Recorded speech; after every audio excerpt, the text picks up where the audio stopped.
कि मैं ऐसा करना है तो वो नियम से वैसा होना है। इसलिए जो सूत्र दिया, मन के हारे हार है, मन के जीते जीत। मन के ऊपर निश्चित है, निश्चय है कि अगर मन पहले से हार गया तो जीत उसके पास नहीं हो सकती। और मन में पहले से ही सोच लिया कि नहीं, ये तो मुझे प्राप्त करना ही है, मुझे पाना ही है, कितना भी संघर्ष क्यों ना हो, कितनी भी बाधाएं क्यों ना हो, सारी बाधाओं को पार करके मुझे तो अपने आप को उसको पाना है, या ये कहूं कि इसको पाकर के ही मैं चैन लूंगा।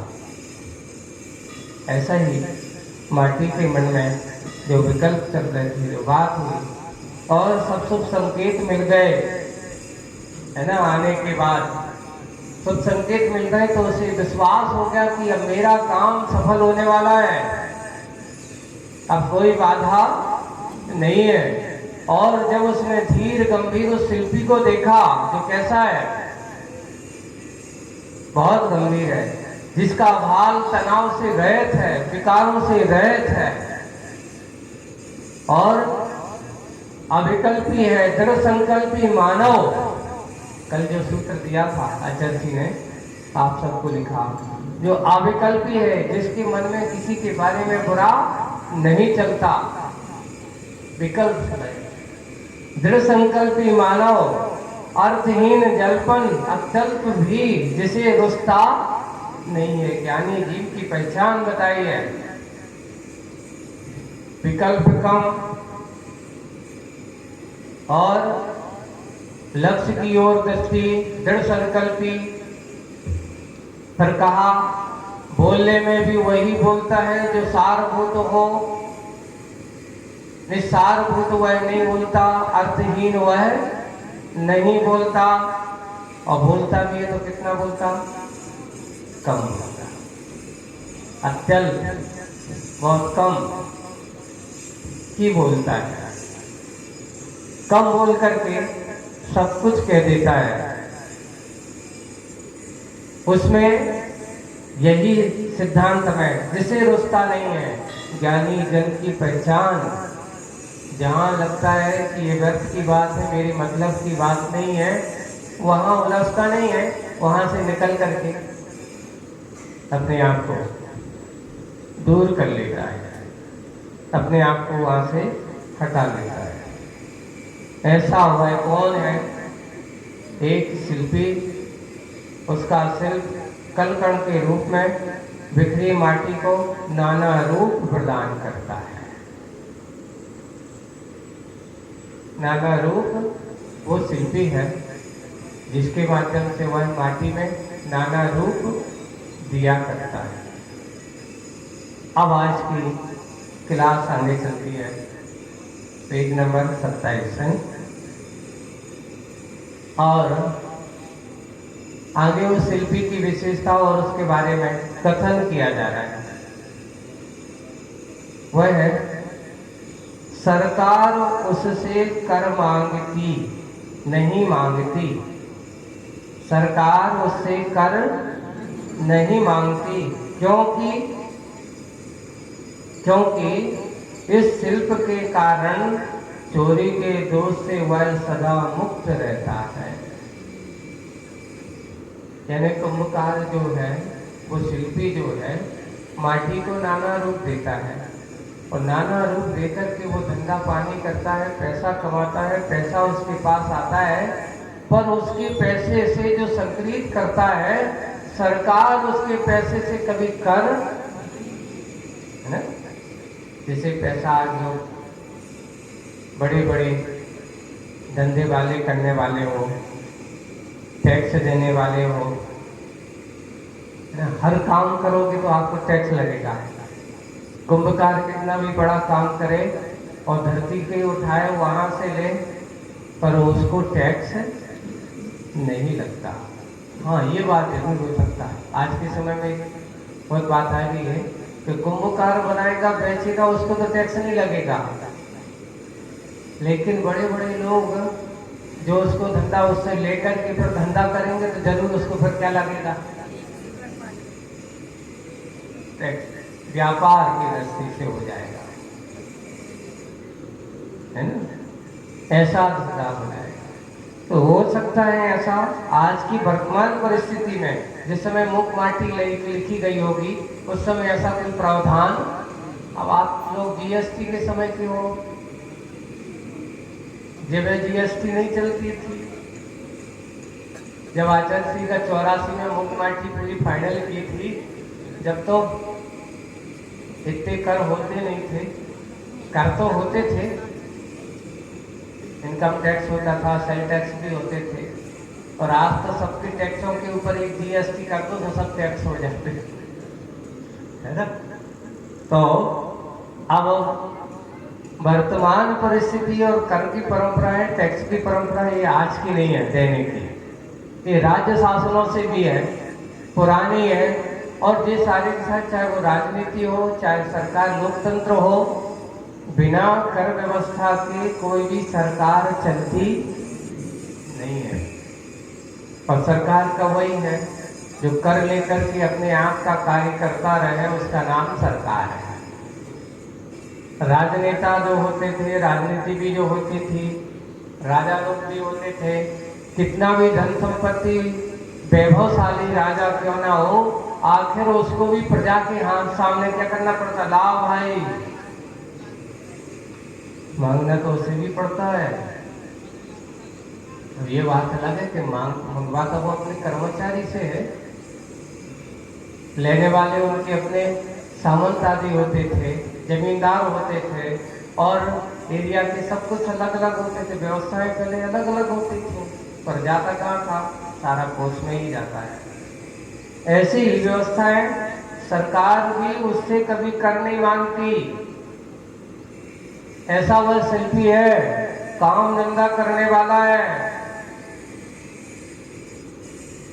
और काम धंधा करके, क्योंकि वो कितना भी मिट्टी निकाल ले, कितने भी घड़े बना ले,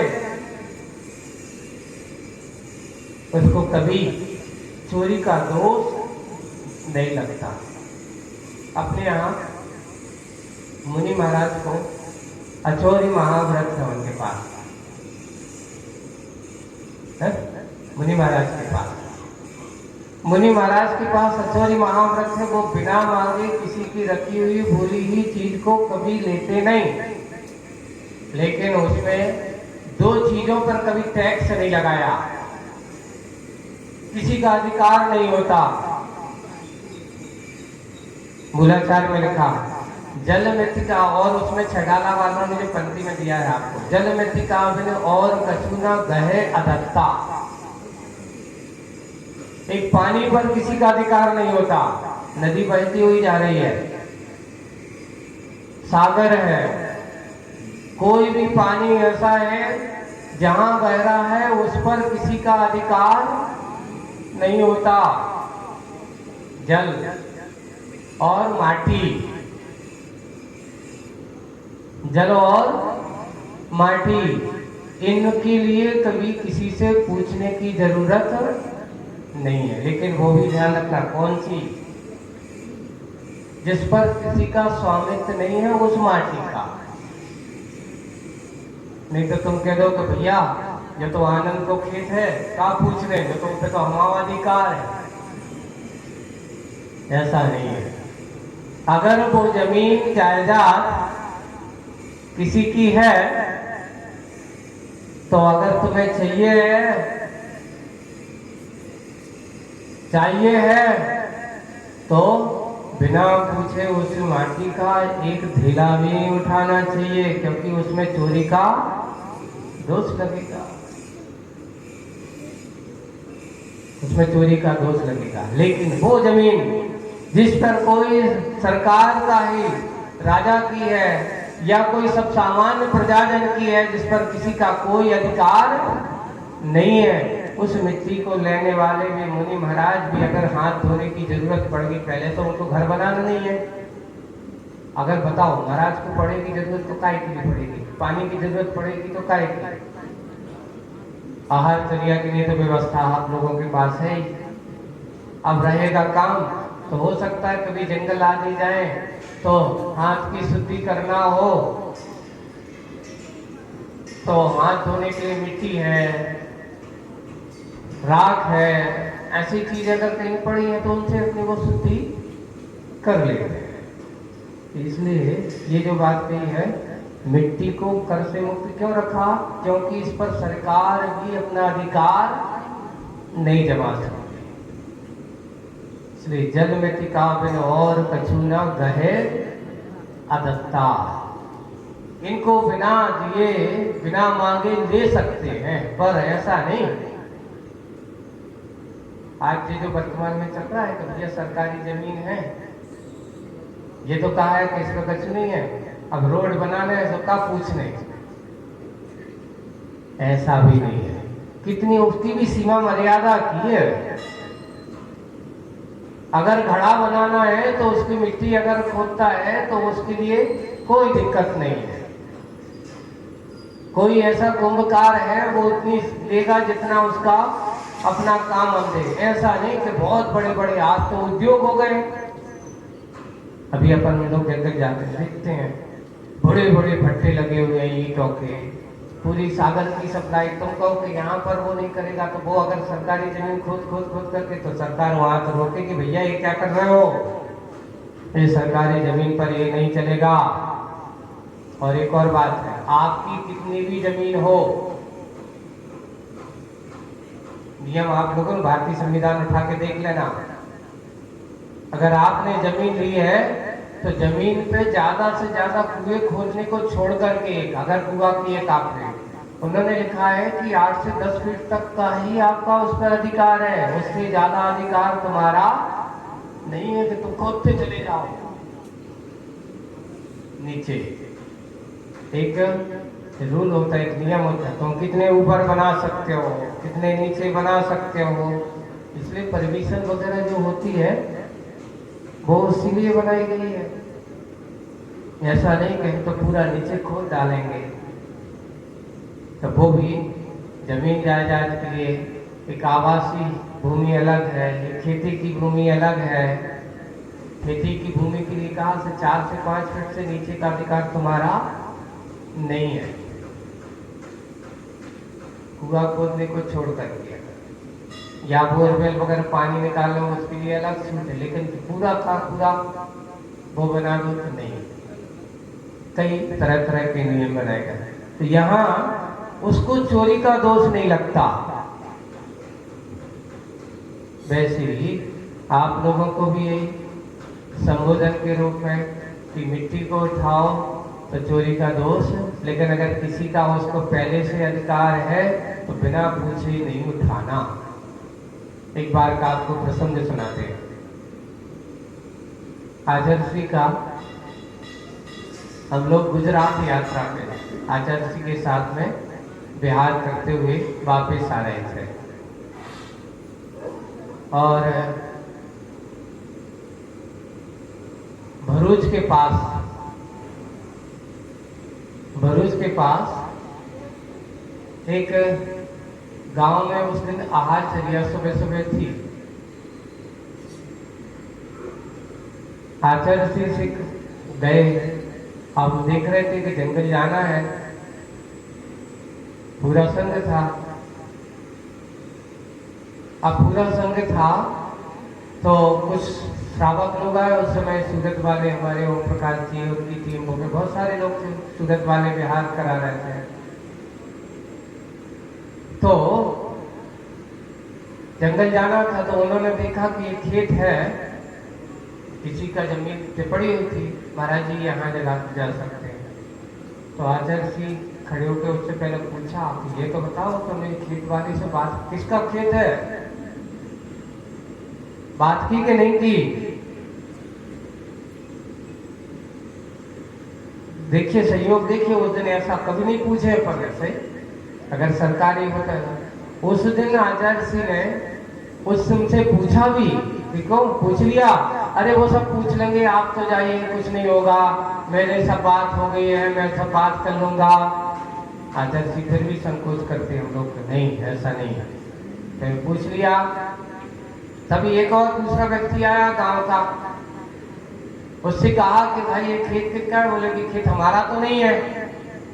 उसने भी कह दिया, यहाँ पर ऐसा करने के लिए जंगल जाना है, महाराज लोग जा सकते हैं। तो उसने कह दिया कि आपको जाना है तो चले जाओ। अब फिर पता नहीं उसने क्या किया, कि फोन कर दिया कि कैसा संकेत क्या किया, हम लोग जंगल होकर के आए, उसके बाद वो खेत का मालिक आ गया। खेत का मालिक वो आया और जाकर के सूरत वालों से पूछ ले कौन है, कैसे आए, कैसे घुसे खेत में, कहां से आए हो?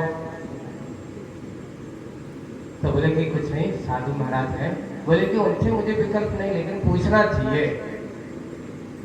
आचार्य जी को भनक लग गई, देखो गड़बड़ है यार, तो अपन को भी दोष लगता है इसमें, अपन को भी इस प्रकार का। और आचार्य जी को उस दिन विकल्प हो गया कि आज देखो ऐसा हुआ है, श्रावकों की गलती होती है और उनके कारण से अपन को, उनको मन में बहुत रखा कि आज देखो किसी के मन में पीड़ा, अपने जाने से सामने वाले को क्या हो गया, कुछ किया हो ना किया हो, पर उसने, उसको आक्रोश आया कि क्यों आए, क्यों हमारे खेत में गए।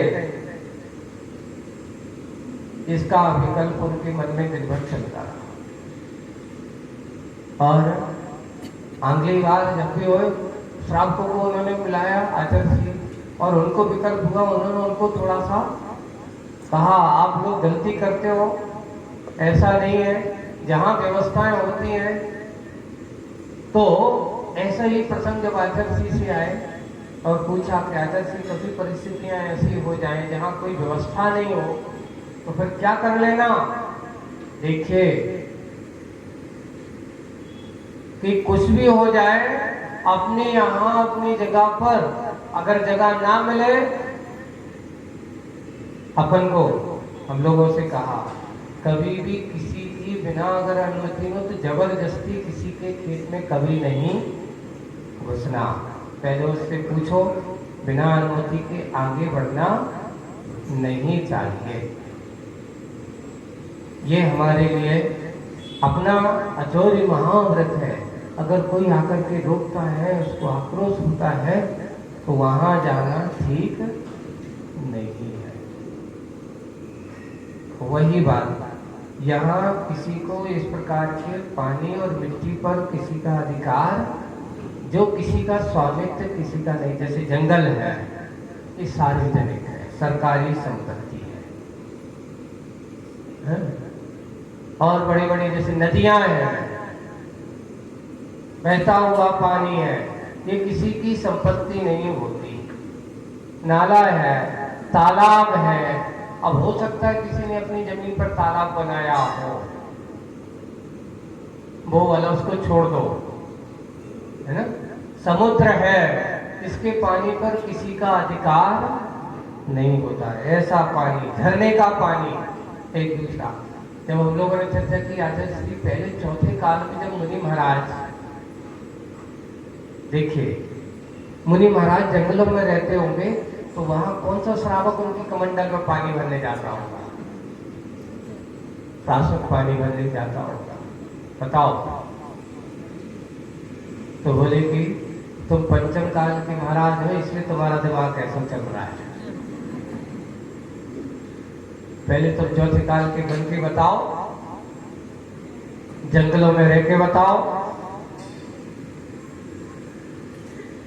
जिस दिन तुम्हारी चर्या तुम्हें पता चल जाएगा कि कैसे करना है, कैसी चर्या उन मुनि राजों की होती थी।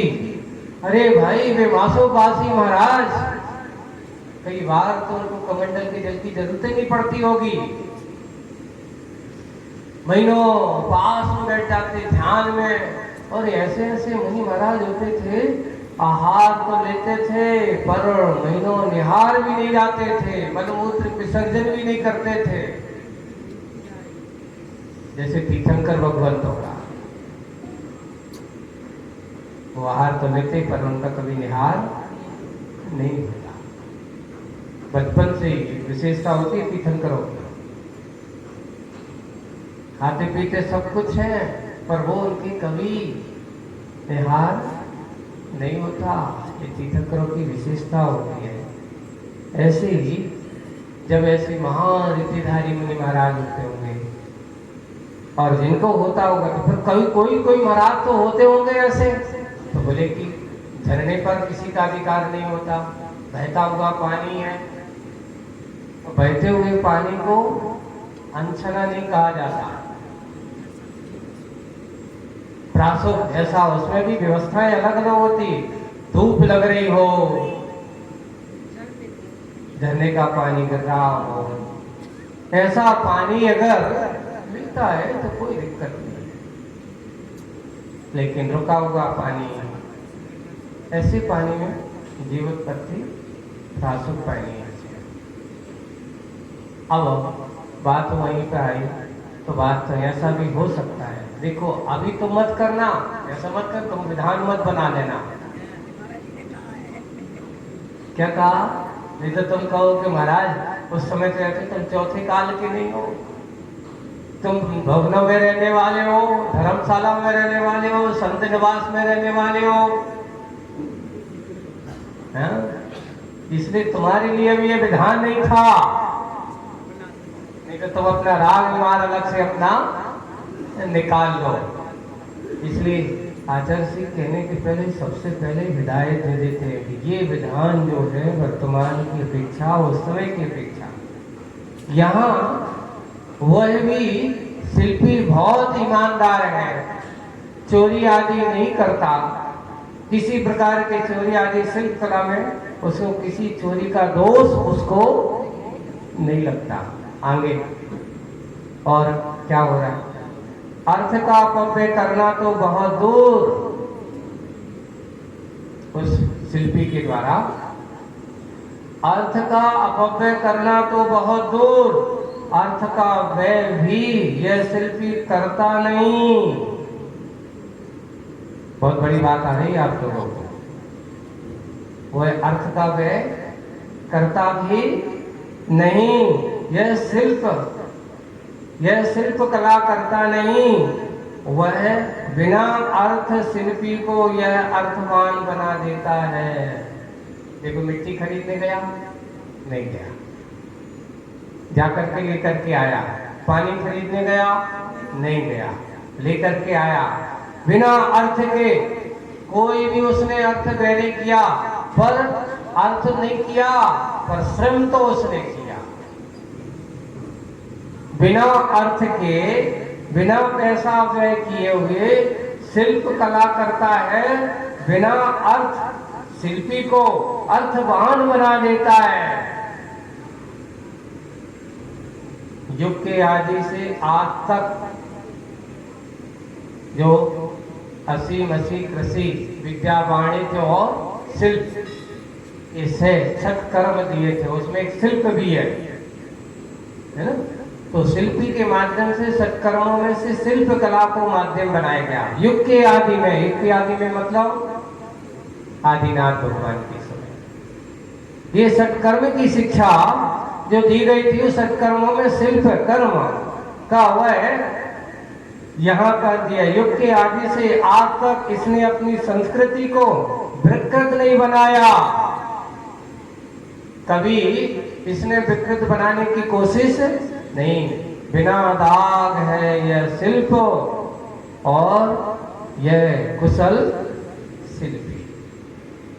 आज भी वह शिल्प कला बिना काल, बिना दाग के हमेशा चली आ रही है। सिखाए कैसी सिखाई जाती, कैसी होती है? तो शिल्प कला जितना जितना आदमी अपनी कला में पारंगत होता चला जाता है, वैसे वैसे कला के माध्यम से वह कुशल शिल्पी अपनी शिल्प के माध्यम से अर्थ को कमाता चला जाता है। अब पूछा गया, ये तो कहते आप पूछे कि महाराज ये शिल्पी आखिर क्या है, सही व्याख्या तो बताओ। तो अब यहाँ आचार्य से इसकी व्याख्या करते, युग के आदि में इसका नामकरण हुआ, अब नामकरण इतना खोलने के बाद अब इसका नामकरण हुआ, इसके युग के आदि में इसका नामकरण हुआ कुंभकार। क्या नाम हुआ? उसका नाम हुआ कुंभकार। कु यानी धरती, कुआ ने धरती, और भा यानी भाग होता है। अर्थात यहाँ पर जो भाग्यवान भाग विधाता हो वह कुंभकार कहलाता है। वास्तविक रूप में देखा जाए प्रत्येक व्यक्ति अपनी अपनी सृष्टि का कर्ता अगर कोई है तो स्वयं का कुंभकार स्वयं है। वो कुंभकार तो मात्र धरती के मिट्टी को लेकर के कुंभ बनाता है, इसलिए उसकी संज्ञा के रूप में कुंभकार है। संज्ञा के रूप में उसको कुंभकार कहा। लेकिन आप अपने अपने घट के, अपने अपने कर्म के, अपने अपने जीवन के निर्माता हम आप ही हैं, कोई दूसरा नहीं है। आप अपना जीवन का निर्माण करना चाहते हो, आपको अपना जीवन कैसे करना है तो इसके कर्ता आप अपने कुंभकार, जीवन के कुंभकार को हो। युग के आदि में उसने बाहर मिट्टी के बर्तन बनाने वाला, धरती से जुड़ा हुआ, धरती मानुष, जैसे आप कहते हैं कि तो महाराज जमीनी आदमी है, जमीन से जुड़ा हुआ आदमी है, बहुत काम करने वाला, बहुत मेहनत करने वाला है, और वह मेहनत करने वाला वह भाग्यवान, धरती पर धरती से सबसे ज्यादा भाग्यशाली वह कुंभकार है। कु यानी धरती और भा यानी भाग। धरती का भाग्यशाली अगर कोई है तो वो है कुंभकार। और यहाँ कुंभकार से अगर हम अपने जीवन से जोड़ना, मुख्य माटी में मात्र उस कुंभकार की कल्पना की है। हम अपने शिल्पी स्वयं हैं, हम अपने भाग्य के निर्माता स्वयं हैं, हम अपने कुंभकार स्वयं हैं। किसी ने कहा कि ये बताओ, इस संसार में ये सारा का सारा कर्ता धर्ता, इस संसार का भोक्ता, इस संसार का स्वामी कौन है? हम कह तो देते भगवान आप तीन लोक के स्वामी हो, लेकिन कभी भगवान ने कहा कि मैं तीन लोक का स्वामी हूं? अरे भाई कहते भैया मुझसे बड़े भी, इनसे पहले मैं तो आज बना हूं। भगवान महावीर से पूछो, मैं आज उस लोक के शिखर पर पहुंचा हूं तो मुझसे पहले ना जाने कितने ऐसे अनंत तीन लोक के स्वामी बन चुके हैं, स्वामी बन चुके हैं, अपने आप को सिद्धत्व को प्राप्त करें। पर आज हम उनको कहते हैं आप तीन लोक के स्वामी हो, क्योंकि तीनों लोक आपके चरणों में क्या है? नतमस्तक है, इसलिए आप तीन लोक के स्वामी हो। पर तीन लोक के स्वामी से पूछना आप किसके स्वामी हो, तो वे कहते मैं तो अपना स्वामी हूं। लोग कुछ भी कहे, लोग कुछ भी कहे, मैं किसी का स्वामी नहीं हूं, मैं तो अपना स्वामी हूं। दूसरी बात आपसे भी पूछे, अच्छा ये बताओ आप किसके स्वामी हो? मैं बहुत बड़ी कंपनी चलाने वाले का मालिक हूँ, बहुत बड़ी फर्म चलाने वाला मालिक हूँ। अच्छा, फर्म चलाने वाला, तुम अकेले चलाते हो? नहीं, हमारे पास हजारों वर्कर हैं, एक के भरोसे काम नहीं चलता। हजारों वर्कर हैं, हजारों व्यक्ति काम कर रहे हैं, तब आप उसके क्या बन रहे हो? अगर वो हजारों लोग काम नहीं करें तो तुम जाओ वर्कर के काम करो, मालिक हो, बनाओ। कर्ता बनकर के जो व्यक्ति इस प्रकार का सोचता है कि मैं नहीं करूंगा तो इनका क्या होगा, बंधुओं, आज तक कोई किसी का कर्ता नहीं बन सकता। ये बात अलग है कि आज तेरा कर्म अच्छा है तो तू मालिक बन करके अपने आप को सोचता है कि मैं मालिक हूं। आज वो वर्कर जो है उसका कर्म थोड़ा सा अभी कमजोर है, उसका कमजोर होने के कारण से आज वो कार्य करता है, कर्मचारी है। एक दिन ऐसा भी आता है कि कर्मचारी का भी पुण्य कर्म का उदय आता है, तो पता नहीं चलता करोड़पति कब रोडपति बन जाए और रोडपति कब करोड़पति बन जाए। कर्म का खेल बड़ा विचित्र है बच्चों, है ना? कर्म का खेल जीवन भर चरित्र को पढ़ना, जीवन भर चरित्र आप पढ़ना, उसमें आपको पता चलेगा। एक धन्य कुमार चरित्र पढ़ना, ये ग्रंथ छोटे छोटे नहीं, आपके जीवन से जुड़े हुए हैं, आपका व्यक्तित्व उसमें भरा पड़ा है। अगर एक व्यक्ति धन्य कुमार चरित्र पढ़ता है तो पूरा भाव देखता है उसका और वर्तमान भाव देखता है, पर अंतर इतना है कि आज संसारी आत्माओं को क्या होता है, पुराना तो याद रहता है और नया याद रहता है कि नहीं रहता। जैसे व्यापारी लोग हो, यहाँ बैठे हमारे सब बड़े बड़े व्यापारी हैं, जब तुम्हारे अच्छे दिन रहते तुम्हें भी दिन याद नहीं रहते। जैसे मान लो कोई अच्छा स्टॉक था और अच्छे मिल गए, कभी भी ये नहीं कहते महाराज मेरे तो अच्छे साल अच्छी हो गई, अच्छे 10-20 करोड़ रुपया आ गया, वो भूल जाता है। महाराज बहुत घाटे में सालों पर जो कछु हाथ में लगा रहे हैं जो टूट ही टूट रहा है। हमके भैया ये तो बताओ पुराना कितो का, वो तो वो अलग बात है। आदमी को बुराई जरूर याद रहती है, बुरे दिन याद करता है, अच्छे दिन भी तो याद करो भैया, कमाई वाले दिन भी तो याद करो।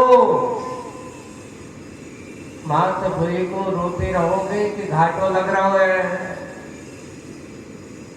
बहुत घाटा हो रहा है, तो घाटे वाला हमेशा आत्म ध्यान करता रहता है, फायदे वाले में फायदा। ये कहो चलो कोई बात नहीं, पुराना कमाया हुआ उसमें से थोड़ा निकला है, ये भी अच्छा है, जाना दो,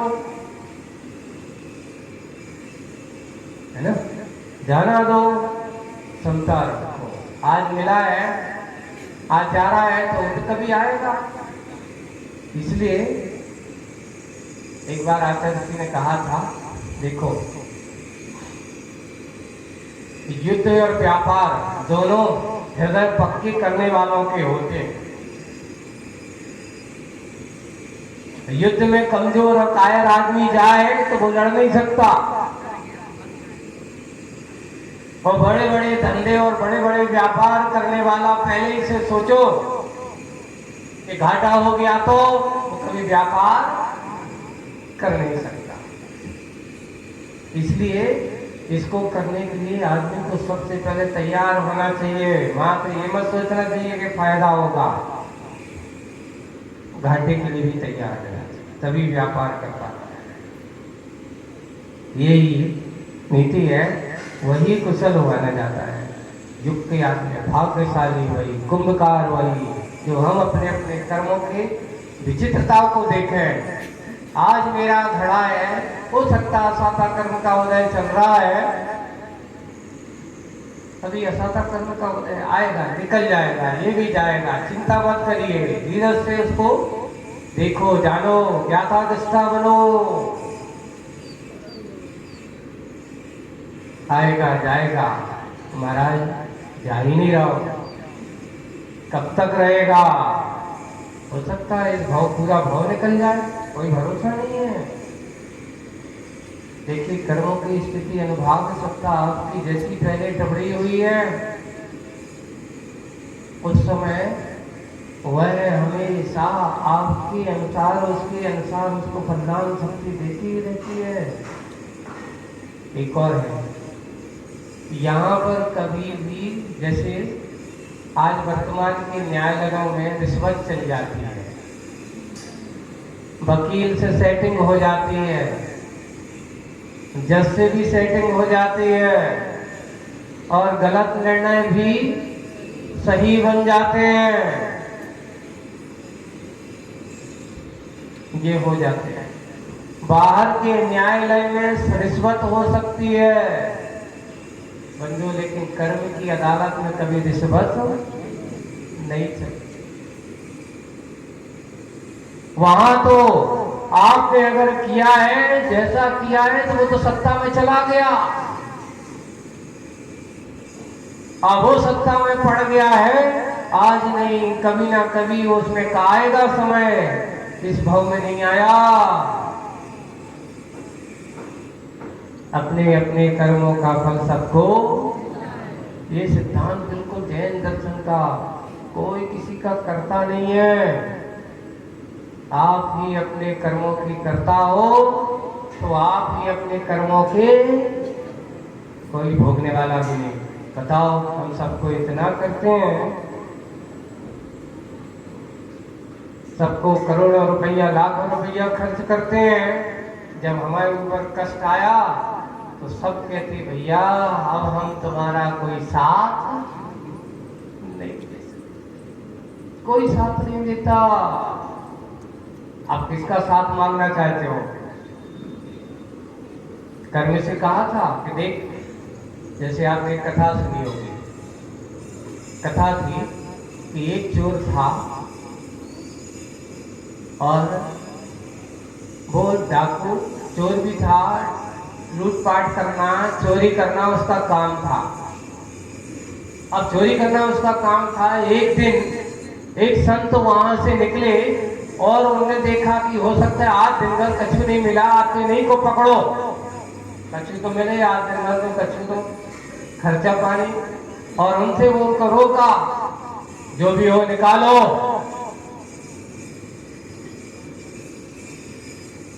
तो संत ने कहा जो तुम्हें मुझसे मिल सके तो ले लो।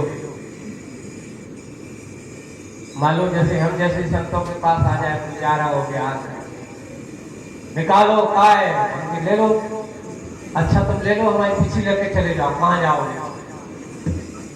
कमंडल है, सागर वालों अगर मान लो कोई ऐसे, अगर हमारा कमंडल लेकर, देखो महाराज के साथ कमंडल लेकर जाएगा तो तुम पूछेगा नहीं कोई कि कहाँ जा रहा है, भैया कहाँ होगा,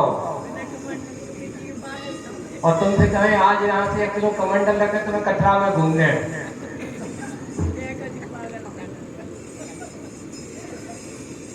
तो क्या कहेंगे बताओ? कहाँ होगा भैया? कमंडल है, घूम रहे हो, लोग सोचेंगे बाबा बन रहे हो क्या, महाराज बन रहे हो क्या? अगर अकेले पीछे लेकर के तुम यहां से लेके जाके देख लो थोड़ा सा, तुम ऐसे पता चल जाएगा। बंधु, साधु के पास हमने देखा कुछ नहीं, क्या करें, कुछ हाथ नहीं लगा, आखिर सब बैठे। अब उसमें जब कुछ हो गया तब साधु कहते रुको, अब हमारी सुनो, तुमने अपना काम कर लो, तुम्हें कुछ मिला? बोले कि नहीं कुछ नहीं है। ऐसे कैसे घूमते रहे तो कुछ नहीं तुम्हारे पास? बोले कि देखो हमारे पास कुछ नहीं पर बहुत कुछ है। बोले कि क्या है आप बताओ। अब सुनो बैठो, अच्छा ये बताओ तुम कब से कर रहे हो? बोले कि बहुत समय से। कितना कमाया आप तक? अरे जितना कमाओ सब चलो गो, आज तक कितना जोड़ पाए?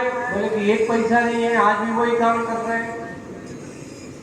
चोरी करने वाला व्यक्ति कितना भी, कहावत है अन्याय का पैसा ज्यादा से ज्यादा आदमी के पास रहता तो 10 साल से ज्यादा नहीं रहता। अन्यायोपार्जितम धनम 10 वर्षाणि भवति। कोई भी कितना भी अन्याय करे, 10 वर्ष के बाद वो अन्याय से अर्जित पैसा नियम से कहीं ना कहीं ऐसा विस्फोट इस प्रकार का कार्य करेगा, वो जाने का रास्ता खोल ही लेगा, इससे ज्यादा टिक ही नहीं सकता। और उससे पूछा, साधु ने कहा पूछो, ये बताओ, चोरी करते हो, मारते भी हो, पीटते भी हो, इसमें पुण्य लगता कि पाप? अच्छा, चोरी करना अच्छा काम है कि बुरा काम? चोर से भी पूछना, चोरी करना अच्छा काम है कि बुरा काम? तो वो भी कहेगा नहीं महाराज, चोरी करना अच्छा काम। अच्छा, तो अपने बेटे को चोर बनाना चाहते हो? नहीं, मैं अपने बेटे को चोर नहीं बनाऊंगा। स्वयं चोरी कर रहा है, लेकिन मेरा बेटा चोर नहीं बने, इसलिए मैं चोरी करके उसको पढ़ा लिखा रहा हूं, अच्छा बना रहा हूं। साधु ने कहा कि ठीक, ये बताओ, अब तुम चोरी करके घर में जाकर के देते हो, जिस दिन तुम चोर मानो पकड़े गए, तुम्हें फांसी की सजा होगी, तो फांसी की सजा होगी तुम्हारे परिवार वालों को होगी कि तुम्हें होगी? बोले कि मुझे होगी। अब जब तुम मरोगे तो तुम्हारा चोरी का जो अपराध किया है, तुम्हारे परिवार वाले उस अपराध में भोगी बनेंगे कि नहीं बनेंगे? बोले कि ये बात तो सही है, पूछने लायक है। जाकर के गया, घर पर पूछा, देख मैं चोरी करता हूँ, अपराध करता हूँ, सारा पाप करता हूँ, अब आप ये बताओ, जब मैं इस पाप का भागीदारी बनूं तो मेरे पाप में भागीदारी बनोगे कि नहीं? परिवार वाले से।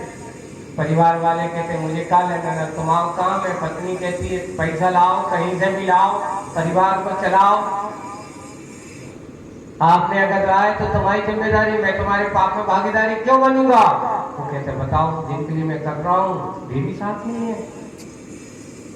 पिता से पूछा, माता से पूछा, सबने वही कहा। उसने कहा धिक्कार है, वास्तव में साधु ने आज मेरी आंखें खोल दी। बताओ, चोर ने साधु को लूटा कि साधु ने चोर को लूटा? कौन ने किसको लूटा? साधु के पास आओगे बंधु, ध्यान रखना, साधु कभी तुम्हें लूटने वाला नहीं है। अगर लूटेगा तो वो तुम्हारे अंदर की बुराइयों को ही लूटेगा। इसलिए साधु के पास आओ, अपने अंदर की बुराइयां निकालने का एक सही माध्यम आज के समय में अगर कोई है तो सरकारें कोई भी आपकी बुराइयों को निकाल नहीं सकती। आज वर्तमान परिस्थितियां तो ऐसी हैं कि जितना बन सकते हैं आज के समय में आदमी को करवट नहीं, क्या बनाया जा रहा है, बेटा खाओ तो ले तो जाओ। जैसे अंग्रेजों ने क्या किया, आपको पता है अंग्रेजों ने क्या एक नीति आई थी? उन्होंने कहा इन आदमियों को एक काम करो, गुलाम बनाओ, इनकी चीज इनसे ही खरीदो।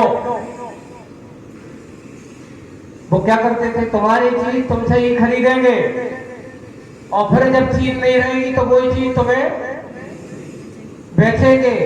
अब उनसे कहा कि तुमसे अगर 5 रुपए की चीज खरीदी है, अब जब तुम्हें जरूरत पड़ेगी तो बेटा चाहिए, तो लात भी खाते थे, और ऊपर से 10 रुपया की चीज 5 रुपए की चीज 10 में खरीदते थे। वही दशा है।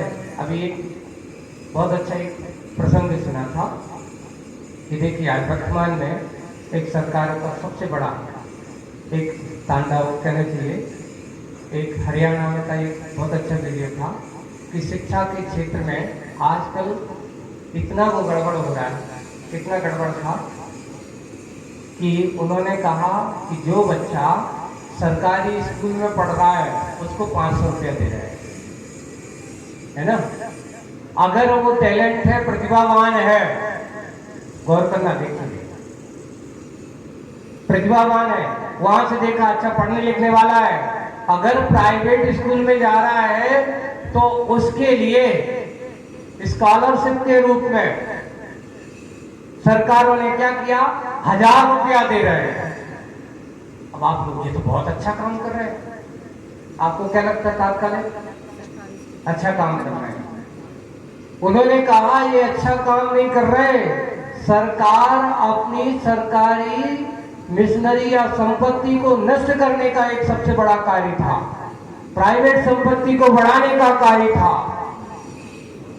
यहां प्राइवेट स्कूलों को क्या कर दिया गया, यहां दे रहे हैं, डोनेशन बढ़ा दिया, 1000 रुपया दे दिया, अब कोई कहेगा तुम्हारे सरकारी स्कूल में पढ़ाएगा बच्चे को। धीरे धीरे फिर क्या होगा, बोले कि यही स्कूल जाकर के खंडर हो जाएंगे, खाली पड़ेंगे, जमीन जायदाद बिल्कुल खाली हो जाएंगे यहाँ पढ़ने। तो वही सरकारी क्या करेगी, वे जो प्राइवेट स्कूल वाले हैं उनके लाने ये संपत्ति बेचेंगे, यहीं पर वो स्कूल बनेगा और वहां जाकर के फिर क्या होगा,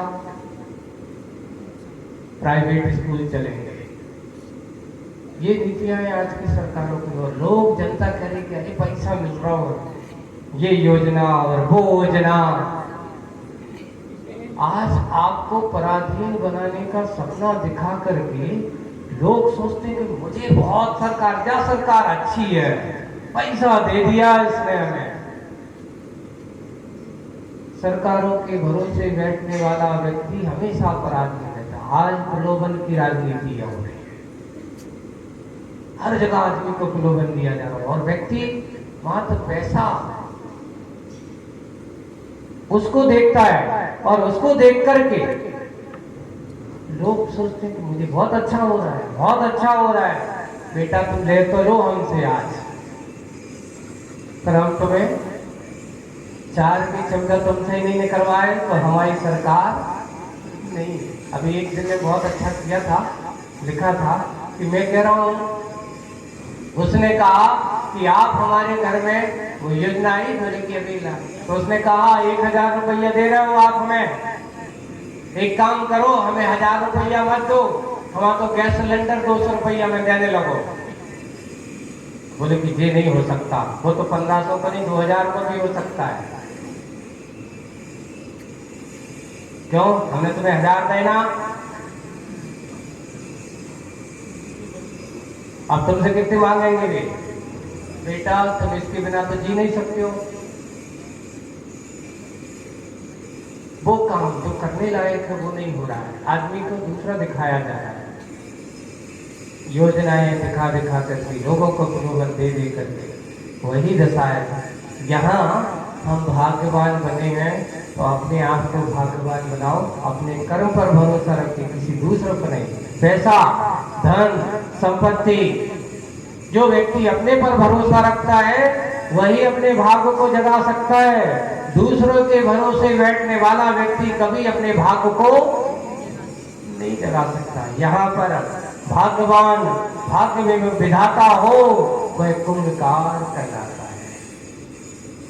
इसलिए अपने कर्म पर भरोसा करो, किसी दूसरे पर भरोसा मत करो। ऐसा वह कुंभकार कहलाता है। यथार्थ में प्रति पदार्थ वह स्वयंकार होकर भी ये उपचार हुआ है, शिल्पी का नाम कुंभकार हुआ है। ऐसा वह कुंभकार, आप भी अपने कुंभकार हो, अपने भाग्य विधाता हो। दूसरों के भाग्य विधाता आज तक कोई नहीं बना, ना बन पाओगे, ना बनने वाले हो। हम अपने भाग्य के निर्माता हैं तो हम अपने भाग्य के विधाता हैं। कोई दूसरा नहीं हो सकता, किसी के हम नहीं बन सकते, वह अपने भाग्य का निर्माता स्वयं है। आज ये शिल्पी का परिचय हो गया, वह शिल्पी है, उसका नाम है कुंभकार। और वह कुंभकार आप भी अपने हो, अपने आप के हो, उसको समझने की कोशिश करना। आज बस इतना ही। बोलिए परम पूज्य आचार्य गुरुवर श्री विद्यासागर जी महाराज, पूज्य अजित सागर जी महाराज की मुनि संघ की। आज जिन लोगों को कलश स्थापना करना है वो कृपया अपने आप आगे आ जाएंगे। जिनके रह गए हैं, जिनके नाम नहीं पुकारे गए, यहाँ से कलश ले लें और 15 मिनट बाद भीतर मंदिर जी में उनके कलश स्थापित किए जाएंगे। और जिन लोगों को कलश स्थापना करानी हो, 11,000, 21,000, 51,000 आप लोग अपने यहाँ नाम लिखा सकते हैं और उनके भी कलश स्थापना की जाएगी 3-4 दिन में। आज शाम को 7:35 से पारस चैनल पर जो यहाँ पर 9 तारीख को कलश स्थापना समारोह हुआ था, उसका सीधा प्रसारण दिखाया जाएगा। सीधा मतलब रिकॉर्डिंग करके देख लेना, आप भी दिखाए जाएंगे। इसलिए हर व्यक्ति देखे और दूसरों को बताए, देखना टीवी पे आने वाले हैं। चले जटाड़ी स्तुति। विख्यात में नाश देखो, ज्ञान के प्रकाश देखो, आपा पर भास देखो, चौंद्र पे जान देखो, बंदे भी दीवान देखो, सो पर पहचान देखो, परम प्रेमाणी है।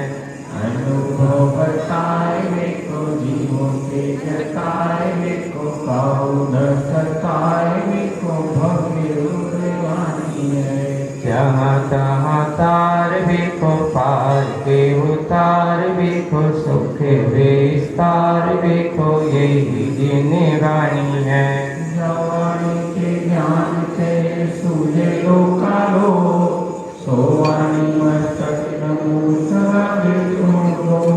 ये जिनवाणी भारती तो जपो दिन रे, तेरी सरटांग है सो पावे सुख